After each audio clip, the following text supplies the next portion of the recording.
সন্ত্রাসী বাহিনী নিয়ে বিভিন্ন মালিকের জায়গা থেকে আপনারা বাড়ি উত্তোলন করে আসছেন। একটা মানুষ আজকে কথা বলে না তাদের বিরুদ্ধে, কারণটা কি? আমি জানতে চাই, লিমিটেড কোম্পানিকে জিজ্ঞাসা করতে চাই, এই অধিকার আপনাদেরকে কে দিয়েছে? বিভিন্ন মালিকানাধীন ফসলি জমির পার কেটে সিন্ডিকেটের মাধ্যমে অবৈধ বাজার মেশিনের মাধ্যমে দিয়ে আলো উত্তোলনের প্রতিবাদে আজকের এই মানববন্ধন। আমরা জানতে চাই, এই গরিব মানুষদেরকে পথে বসিয়ে আপনারা কি খেলা খেলছেন? সেই খেলা কখন বন্ধ করবেন? ওই সব এলাকার সমস্ত জনগণকে আহ্বান জানাবো, যদি আর ওই এলাকা থেকে একটা বাড়ি তারা তুলে তাদেরকে দারু পিটে দিয়ে এই তুফাজান থেকে তাদেরকে বিতাড়িত করেন। নইলে অস্তিত্ব থাকবে না, আমাদের ঐতিহ্য থাকবে না, তুফাজান শেষ হয়ে যাবে। আমরা চাই অবিলম্বে এই সব দোষী ব্যক্তিদের, এই যে রাশেদ, সুমন, এরপরে আপনার কাশেম, ইদ্রিস, এদেরকে গ্রেফতার করা হোক।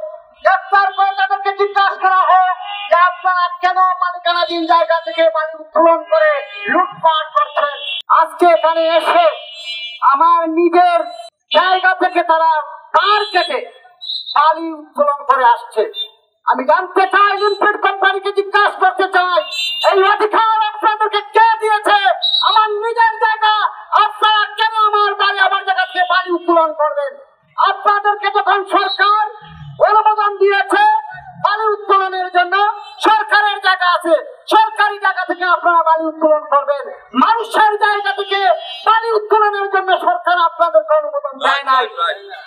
সরকার দিয়েছে মানুষের জায়গা থেকে বাড়ি উত্তোলনের জন্য, সরকার তো সেটা বলে নাই। কিন্তু আপনারা রাতে রাতারে সঙ্গ পাঙ্গ নিয়ে, সন্ত্রাসী বাহিনী নিয়ে বিভিন্ন মালিকের জায়গা থেকে আপনারা বাড়ি উত্তোলন করে আসছেন।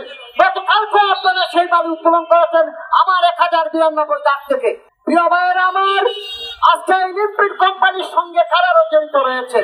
এই আদাং এলাকার ইদ্রিস নামে একজন ভয়ানক সন্ত্রাসী আছে, তার নাম হলো ইদ্রিস। তার সাথে রয়েছে কাশেম, তার সন্তান কবির এবং কোম্পানির রাশেদ, সুমন।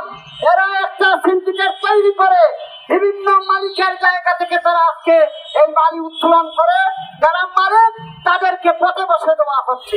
1 ইঞ্চি বাড়ি নিয়েছেন, সেটার জবাব আইনের মাধ্যমে আপনাদেরকে দেওয়া হবে।